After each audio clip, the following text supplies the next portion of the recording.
Assalamualaikum warahmatullahi wabarakatuh. Tergerak, bergerak, menggerakkan. Selamat berjumpa kembali di ruang kolaborasi modul 2.3 tentang praktik coaching. Kami dari kelompok 3, yaitu saya Ibu Jema Ahyani dari SDN 15 Sindue Kabupaten Donggala dan Ibu Asri Wijastuti dari SDN 20 Sindue Kabupaten Donggala. Dalam penyelesaian tugas ruang kolaborasi modul 2.3 ini, kami dibimbing oleh Ibu Fasilitator Ibu Desingangi MPD dan Ibu Pengajar Praktik Ibu Isarut Farna SPD. Tujuan pembelajaran: calon guru penggerak dapat membentuk komunitas praktik dengan sesama calon guru penggerak lainnya untuk berlatih melakukan praktik percakapan coaching dengan alur tirta. Coaching adalah salah satu cara untuk mengoptimalkan potensi coachee melalui proses diskusi di mana hubungan antara coach dan coachee adalah mitra. Alur percakapan tirta ada 4. Yang pertama, T. Tujuan. Kedua, I. Identifikasi. Ketiga, R. Rencana aksi. Dan yang keempat, tanggung jawab. Pada praktek coaching kasus kali ini, saya berperan sebagai coach dan Bu Asri sebagai coachee. Latar belakang: Ibu Asri adalah seorang guru di kelas tinggi. Ibu Asri memiliki siswa yang berperilaku kurang semangat dalam belajar, sehingga kegiatan belajar mengajar di kelas kurang maksimal.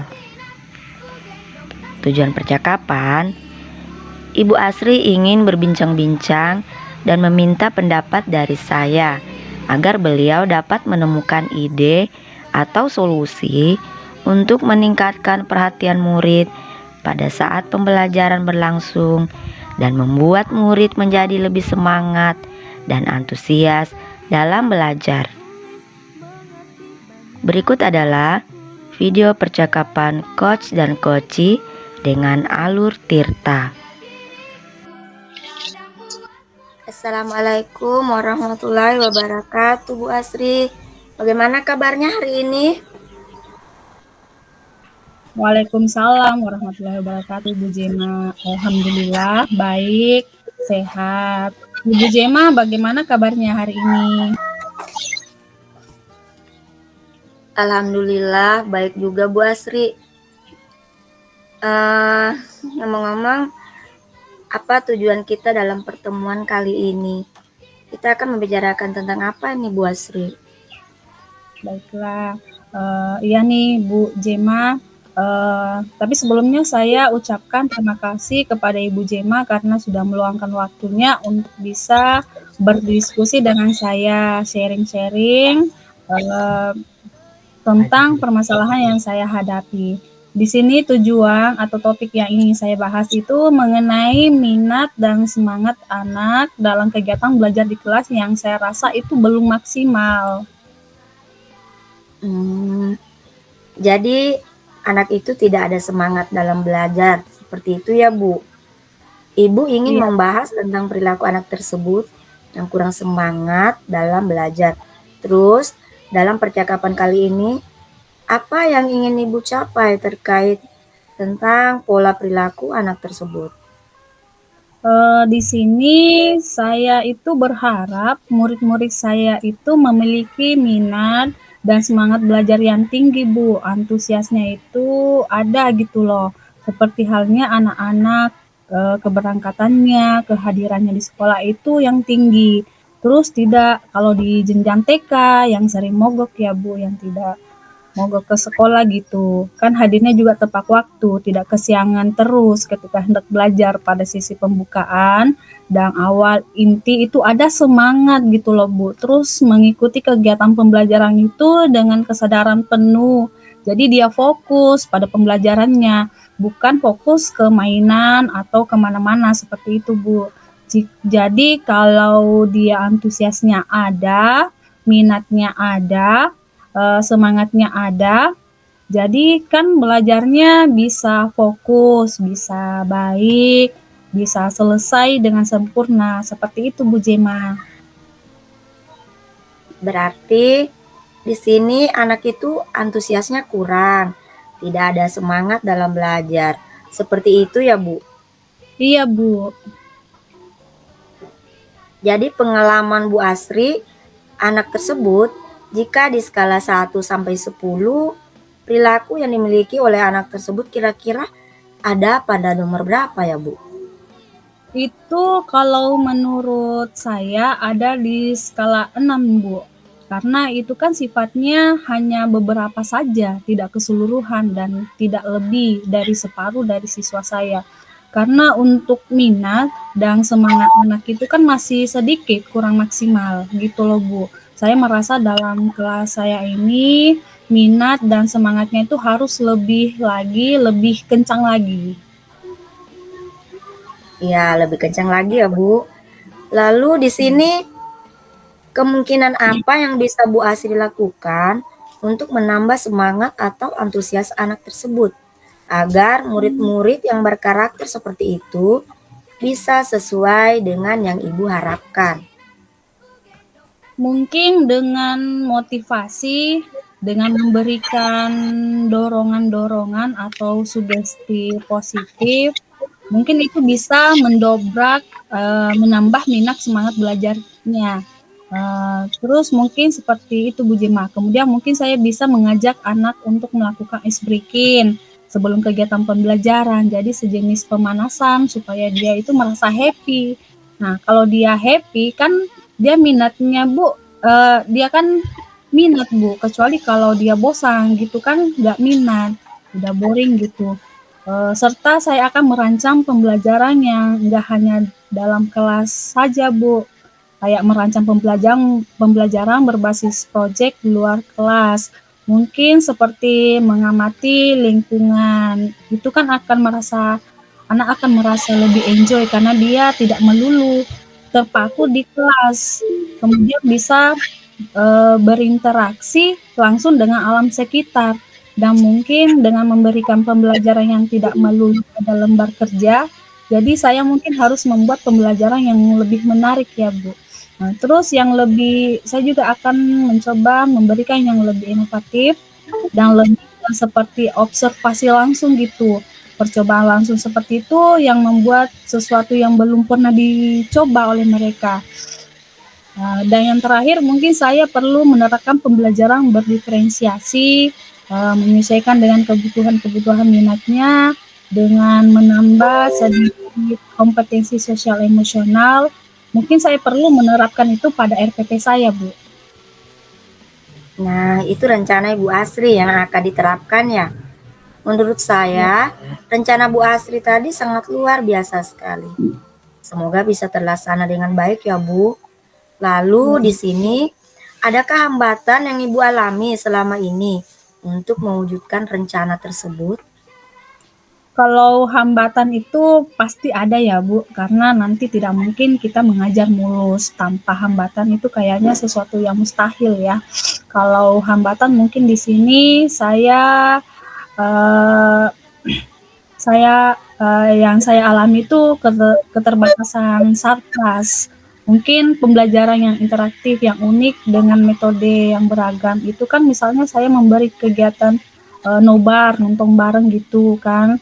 Eh, Terus menjelaskan sebuah materi dengan menunjukkan sebuah video gitu kan. Namun hambatan saya terkadang aliran listrik tidak kuat masuk sehingga menghambat proses pembelajaran menonton video. Terus hambatan lain yaitu ketegasan orang tua terhadap kemandirian anak. Serta eh, Biasanya eh, saya dan eh, saya dan teman-teman itu biasa melakukan daur ulang dari bahan bekas. Cuma di sini kendalanya dalam mencari bahan bekas itu agak sedikit sulit seperti itu Bu Jena. Wah, seperti itu ya Bu.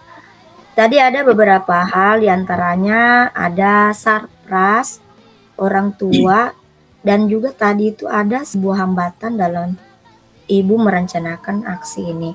Terus menurut Ibu, bagaimana cara mengatasi hambatan-hambatan tersebut agar nanti rencana Ibu itu bisa terlaksana dengan baik? Mungkin dengan mengadakan parenting pada wali murid dan stakeholder di sekitar saya ya Bu. Sharing materi-materi parenting gitu supaya orang tua juga bisa membantu kita sebagai guru dan mempraktekannya di rumah. Terus menyediakan sarpras dan media pembelajaran itu saya rasa menjadi penting ya Bu agar pembelajaran itu menjadi lebih maksimal. Juga dalam merencanakan kegiatan pembelajaran itu harus lebih variatif dan kreatif. Hal ini dikarenakan dengan pembelajaran yang kreatif dan kreatif itu menambah semangat anak dalam berkegiatan. Terus motivasi dan pendekatan personal kepada anak yang head to head itu bisa menguatkan minat belajar anak dan juga semangat belajar anak.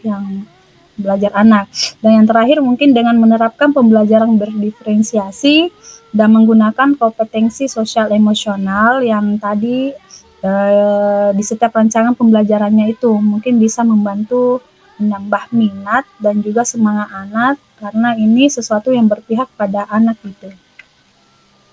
Ya, luar biasa Bu Asri.